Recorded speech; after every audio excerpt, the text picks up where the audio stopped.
if Rogan came back and did the show, obviously he wouldn't, but man, that'd be cool, right? Like I would How much would it cost? That would be have cool. Rogan do it? Would he do it for $1 million an episode? If he did it, I bet it would be himself. his own thing. Yeah, He should produce it himself. That way he's comfortable. Because I remember him being upset with the course come. He was like, "You can't do this. Don't do that to him." And also the bull riding. Those were the two things that he was like, "Come on, you can't put these people on bulls." They're like, "Don't worry, it's a stunt bull." And they're like, "Does he know that? He's just a bull." Yeah, the bull doesn't know it's a stunt bull. It's still a bull. Like it'll fuck you up. He doesn't know he's got like fucking paperwork. Like he's. Yeah, I like it. Remember the guy who was violent? There was one guy. Yeah, he had curly His blonde wife was hair. the real violent one. Yeah, and I don't know this. So if I recall correctly, his wife, it was like maybe a couple's episode, and his wife was kind of aggressive towards another couple. And then dude, like the wife started the fight, dude kind of continued it from there. And Joe steps in, and he's not like de-escalating too much. He's like, "Hey, you need to stop. You can't do this. You can't put your hands on anybody." And he's like, "Just because you put your hands on your wife doesn't mean you can put it on these other people over here." And it was like a dig, like you're beating your wife. I don't remember it as beating, but the two of them were like passionate. They punched each other like in the arm hard. Like they would rough each other up. And the wife had hit an opponent, like punched him in the body hard because he was really good at manipulating and teasing her. And she hits him. And he's like, "The fuck, you hit me?" And Rogan was not having it. It was good. Yeah. And Rogan eventually put the guy in a standing guillotine choke, if I recall correctly, in his like efforts to sort of take control of the situation.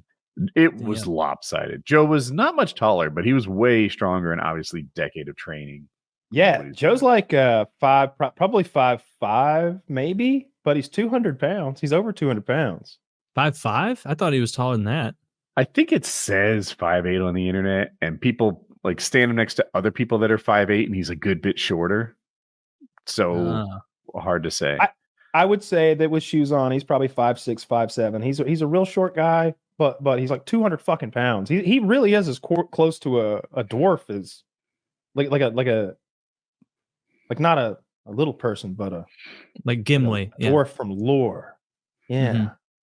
Mm-hmm. He's built for mining, built for underground labor. That's what he's very dangerous in short distances.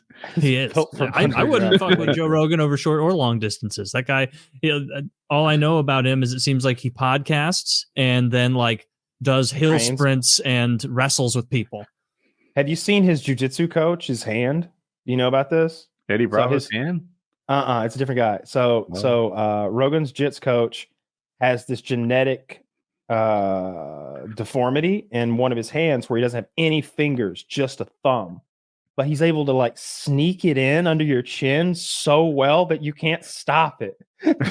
Joe's like, it's really an advantage when we're in jiu-jitsu because he just sneaks it in there and you can't keep it out because he doesn't have any fucking fingers. And they showed a picture of it, and sure enough, it's like these little nub fingers down here and then just a thumb. Oh yeah. Shit. Look at that thing. Looks like he's got a little pinky over there as well. Maybe something on the other side. It's just a little protrusion. He should get that ground off. So he can't even punch then, or maybe his punch. He can exclusively punch. You don't want him to hit you with that thing. You don't need to hand it all to punch, Taylor. You can do it with a wrist. I guess that's true. Yeah, and it's a smaller point of contact, more pressure. Damn. Yeah, I wouldn't want to roll with Joe. Actually, I bet he wouldn't be mean about it. I bet he'd be nice about it. Exactly. I bet Joe Rogan is capable of rolling politely. They're not like Jocko. Fucking. Is he known for rolling? He broke a guy's windpipe. Oh yeah. Yeah. What a douchebag. Like, here's the situation. If I roll with Jocko, I expect him to care for me in the same way that if I rolled with a 9-year-old, it would be my responsibility to make sure that no one leaves this wounded, right? Yeah. I might win, but I'm not going to hurt the kid. I'm the kid with Jocko. But Jocko doesn't feel like that. Jocko is like, you're just a piece of meat that he's there to fuck up and get better at fucking things up. And yeah, he broke a guy's trachea or something. It was bad. That is. And when Jocko retold the story, there wasn't any like regret or empathy in it. It was just like, it's dangerous to roll with people. He should have known. And even Joe Rogan was like, yeah, don't roll with Jocko. That's a mistake. Yeah. Fucked up. That doesn't come off as like don't roll with that guy. He's like he's dangerous. He's so good. It comes off as like what you'd say about a stupid person. Like, don't roll with that guy. He's beyond dumb. He doesn't know what he's doing. It's literally like if I'm like, hey, Kyle, you want to come and do a learn to skate with me? Here's a stick. Here's a little stick and puck. I can teach you how to pass, teach you how to skate. And then I just like Kyle's facing the board. Kyle's standing 4 feet from the boards, the most dangerous place to stand. He doesn't know how dangerous it is to stand there because he's been on the ice for 3 seconds. And then I hit him from behind to be like, welcome to hockey. And he loses all his teeth because he hits his face right on that corner stanchion. Like, if in that case, you wouldn't go like, oh, yeah, dude, don't go to stick and puck with Taylor. He's so good. It'd be like, oh, don't go with Taylor. He's a cruel piece of shit who gets off on hurting people. Oh, perfect phrasing. I love that. That was my takeaway from Jocko. And if he was like, look, I've rolled with people. I don't think I've ever hurt anyone, but people get hurt. And, if that happens, yeah, this one got away from me. I was going for this, but it turned into that. But he was just like, yeah, he messed with the bull, you get the horns. And that solidified what he's kind of a piece of shit on the mat. Yeah, Jon Jones wouldn't do that. I would. Yeah, I bet Jon Jones wouldn't. If I was rolling with Jon Jones and I was like, Mr. Jones, I'm brand new. Will you teach me the ropes? I doubt he breaks my. I doubt he breaks my fingers and stuff. He would. First of all, he quickly code switched to his white people voice. And he'd put his collar down and button up one button, and you guys would have a great time together. You go shoot. You could play a little golf. What MMA magic? What current UFC fighters do you think would hurt you if you were to do a fun roll? Oh, Connor, well, definitely Diego the Nightmare Sanchez, because I called him a homosexual. Okay. I'm thinking the deal is that maybe a lot of Diego's fights in the past were fixed. I'm thinking that maybe like this guy's. I've heard that. I've heard people say that. I just heard it now. Yeah, I think I've heard that forever. I'm thinking that maybe like a lot of his fights in the past were just literally fixed fights. That he wasn't actually a fighter ever. That he's like some kind of an actor or something like that. Right. And like he should maybe check out the WWE or something. Check the SAG-AFTRA. Yeah, I think he's one of those guys. Yeah, I think he's in SAGs, which makes a lot of sense. I am as well, so like it makes a lot of sense. I just think he's a poser. I don't think he's a real fighter like me. I don't think he's had the years of training and discipline. If you think he's a poser, put one in the comments section below. Let's farm that engagement. Dude, he's got so many IMDb entrances here. Like he is an actor. Yeah, Jesus. Well, that paid actor, some would say. Right. Just a fraud. I doubt he's ever had like a real fight like I have. Like he's not the sort of combat athlete that. Has he been to prison? That's what I want to know. Never even been to prison. Like yeah, I mean, at this point, like, what are you? He's not hard like us. He's not hard like me. He's never been on the streets. Yeah, you said like us. Oh, just work with me, bro. Yeah. And apparently he heard it. What you guys were you do what you do, and you send him the clip of me calling him homosexual, and he didn't care for that. He didn't like it a bit. That's the only thing I know about Diego Sanchez is that he's that gay guy. Kyle doesn't like me. Yeah, he's that gay guy. I know a little better than you guys. I know that his asshole's not that tight anymore. Yeah, that Fabio guy. Fabio. So hope he doesn't. That one for sure. Because he's also CTE case and unstable-ish. Although I think he's doing better these days. Man, Mike Perry seems like a guy that I'm just. I don't know that he's. I'm just thinking Mike Perry is one of the most violent men in the world right now. He's the bare knuckle fucking guy. It's fun to watch him roll. I've watched a couple of his fights recently. He knocked Luke Rockhold's teeth out. Did he? No. In his last fight, Luke quit. All right. So here's the thing about bare knuckle fighting, Taylor. Some people from various other sports like the UFC have jumped over there because it's more their jam. Because they got more dog in them, or maybe they're more hands than kickboxer or whatever. Mike Perry is that guy who I think he found out he's like 2% black, so now he uses the N-bomb freely. He's also not a joke. He's also the guy. There's a great clip of him, and he's gotten in a disturbance at a restaurant, and he is leaving. But what he's saying, and he's being loud about it, is I'm not leaving the parking lot. If you call the cops, then I'm not going anywhere because when they'll get here, you'll lie on me, and that'll be the record. I'm staying. And this guy kind of gets in his face and starts mocking him, and like because Mike is being loud and boisterous, and the guy kind of matches sort of his tone or whatever. He mocks him to his face. Mhm. A chubby older man, and Mike is like, "I'll knock you the fuck out, old man." And the guy like maybe does something like this into Mike's face aggressively, and Mike Perry, like as fast as Bruce Lee ever did, is like whoop, and knocks him the fuck out. And then they're like, "Leave, leave," and he's like, "I told you. I'm not leaving now. I'm staying till the cops get here, ninja." That ninja fucked with me. Now he's laid out. And he sits on the bench right there and waits on the cops. Mike Perry has figured bare knuckle out. He's got his own, like, he's up here real stiff with his hands, just keeps them close and stiff. And the knuckles are hitting your mouth guard because there's no glove. And he knocked Luke Rockhold's fucking teeth out. And Luke Rockhold said, "I'm quitting. He knocked my fucking teeth out." And that was it. That's This is like, Luke this is like a Rockhold. Renaissance painting. Luke There he is Rockhold, losing his teeth. most people would agree. I bet if you asked who the most handsome man to ever participate in MMA is, Luke Rockhold lands on top. The dude Top is a three. model. He's literally a model. Is- He is had a it the guy on the modeling left? career. GSP is a right. good looking man. He's on the right. Right. If I had to pick a boyfriend between GSP and Luke Rockhold, I think I'd go GSP. That voice is sexy. But I agree with you. Luke Mhm. Rockhold's a top 3 handsome fellow in the UFC. So for him to lose teeth feels extra tragic. That just put some better ones in there. Fuck that guy. No, Mike Perry's a I don't know. scary man. Yes. Yeah. Are you watching So bare I- knuckle boxing fights now? I don't like the cuts. Highlights. I don't like the cuts. So I'll go back and kind of Really? like, I don't know. I try to keep up with it a little bit because I don't know, like the records and stuff, but I really don't like watching the fights too much. I've watched maybe 3 or 4 total. I don't like the cuts. I don't want to watch someone get like brutalized. Like I don't like seeing your face get cut. At all. Okay, I'm on a different team than both of you. I enjoy watching facial cuts. I enjoy watching people get brutalized. If I hear like there's a particularly fun to watch match, I'll watch it, but I don't like get the pay-per-views or anything. No, I don't. But no, the huge fight from me that's coming up, and I think the UFC and Dana White and his team of matchmakers. Sometimes it's awful, I'll admit, and sometimes it's clearly they're trying to hurt this guy. They're punishing this guy. They've got a fight come up. They've matched Tony Ferguson. I knew who it was going used to be an all-time great. Now he's lost 6 straight.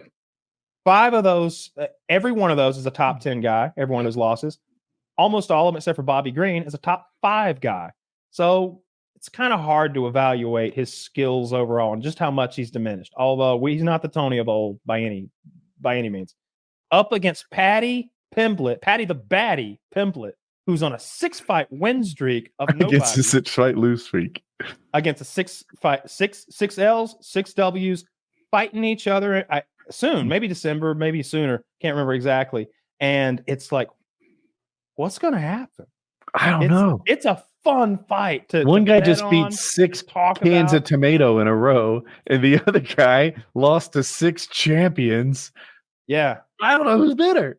put some money I on think it. Tony.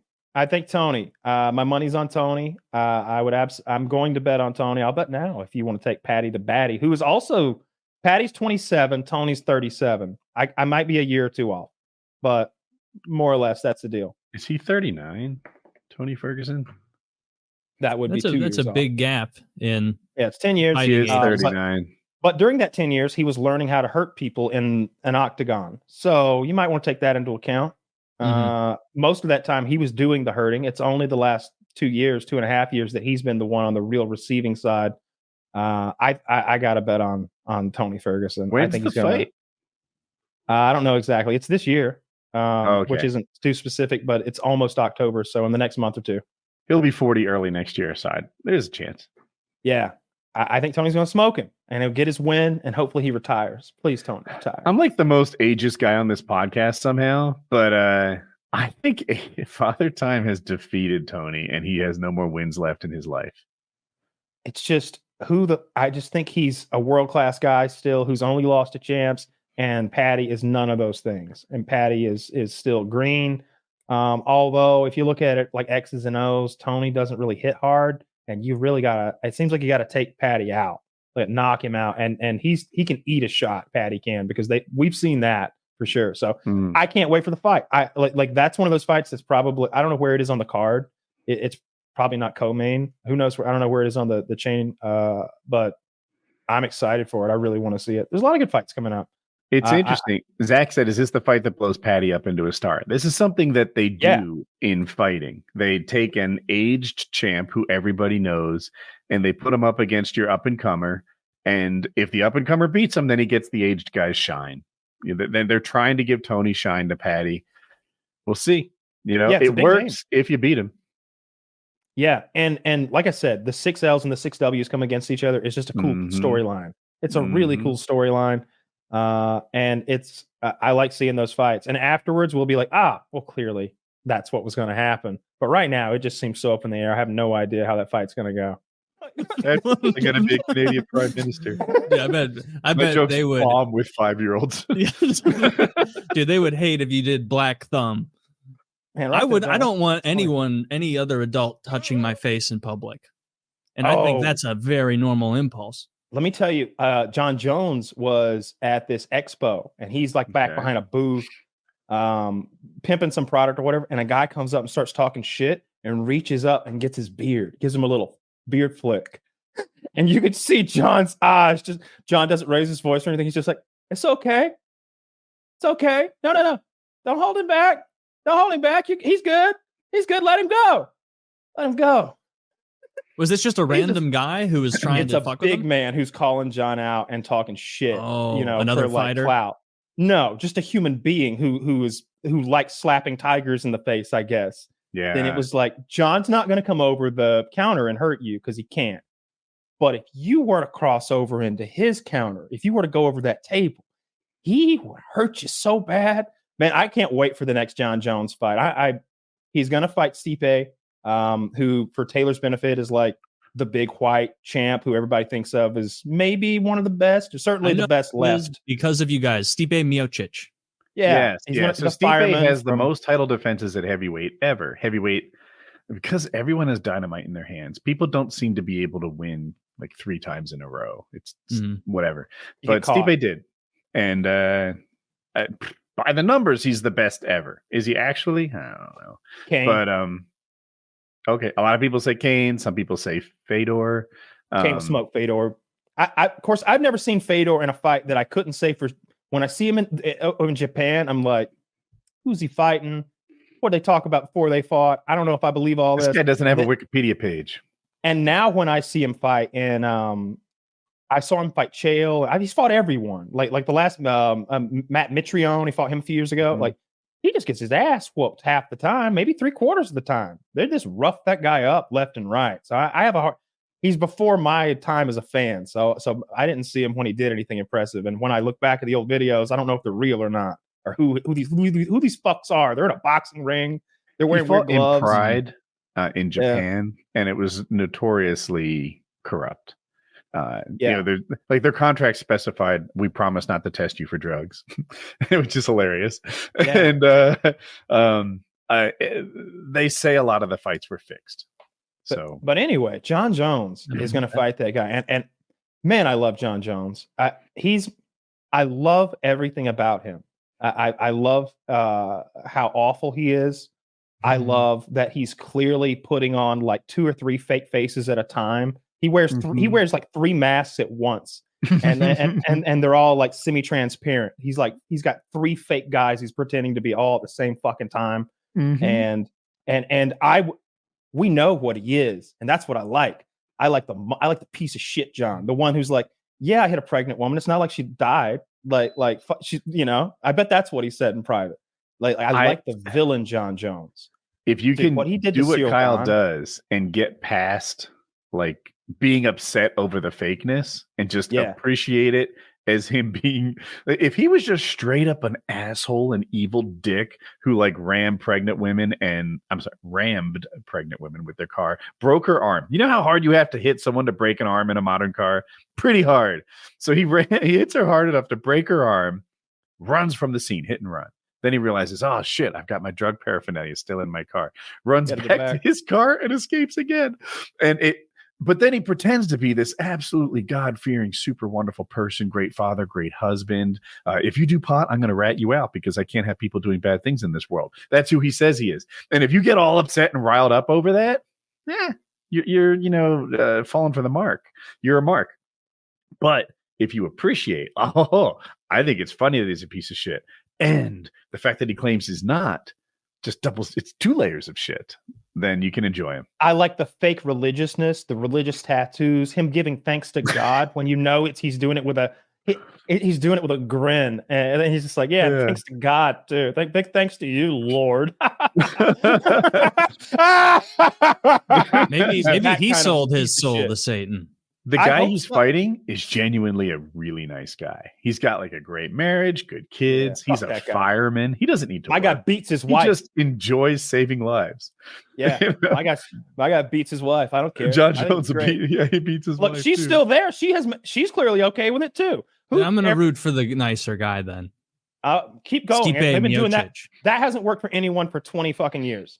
20 fucking years they've been rooting for the nice guy, and every time How old is Jon Jones? He just won the heavyweight title. He was the light heavyweight champion since he was like 19 or something like that, and he's 37 roughly. But he now he's a heavyweight. They set him up against Cyril Gane, the guy who's supposed to be so slick, so fast, so elusive. This French big black guy. And Jon choked him out and made him tap in like 40 seconds. And the look on Gane's face, there should be posters of that. Make that into a poster and I'll buy it. John's walking away going, shh. And you can see Cyril over his shoulder on his ass against the cage with a look of confused terror. It's like, what just happened to me? Wait, what do you mean it's all over? We just started. I never touched him. And he didn't. He never touched Jon. Jon walked over there, danced a little, and then grabbed him. And then Cyril was on his ass, and Sean put him in some choke that I couldn't even tell he was doing to him. And he was tap, tap, tap, tap, tap, and that was it. And it was like, what the fuck? That was supposed to be the Terminator. And then, of course, the next day, they're like, yeah, Gane's not actually that good. He's not really that good. It's not a big deal that Jon walked in there and eliminated him in 45 seconds. Jon could have held that choke and killed that man right there in another 90 seconds, and he'd be dead on the floor. I think that's how all the chokes that kind work, of right? lethality. Yes, it is. That's not unique, but okay. What I'm saying is, like, he walked in there, and he could have had that man dead on the floor in under 2 minutes with his bare hands. And that's not a civilian. That's the best they could come up with. That's the best they could come up with on the planet. Yes. But even Jon Jones loses to the mighty gun. The gun? The mighty gun, yes. So what's interesting is that Jon Jones is like a well-rounded, lethal man. I'll call him. He's got the Belgian Malinois attack dog that he trains with, and he does that John Wick style, like 3-gun shooting. So you see him like bang, bang, bang, bang, bang with the rifle, dropping the rifle, going to the handgun and like quick draw and stuff. So like, I think he's good at that. He's as close to a superhero as I know that exists. Is he I'm like sure a there's a wild cat? There's a SEAL Team 6 guy somewhere who you would absolutely want to send on a mission somewhere to get something done, because Jon Jones he don't know nothing about that. But if we're sending people into a room to fight to the death, there's nobody I can imagine who's more skilled in more areas than Jon Jones. And he's 6'4", and he's been doing it his whole life. You know, he's just a terrifying human It's not being. good to be tall in a gunfight. A gunfight? Like if he's in a gunfight with Keanu Reeves, and Keanu Reeves is 6 feet tall or whatever, he's going to have an easier time winging Jon Jones. So you want to pick Odd Job for that kind of a scenario? You couldn't pick Odd Job, just like in 007. It's cheating. Well, say what you want. It's my game system. That you want nachos after this? I'll tell Mom. That kid? Did you do that shit? You demanded that. Mom, 3 nachos. Taylor doesn't want any. Fruit salad for him. No, that would have been. Mom said so. If you were that kid, damn, I would have not liked playing 007 GoldenEye with you.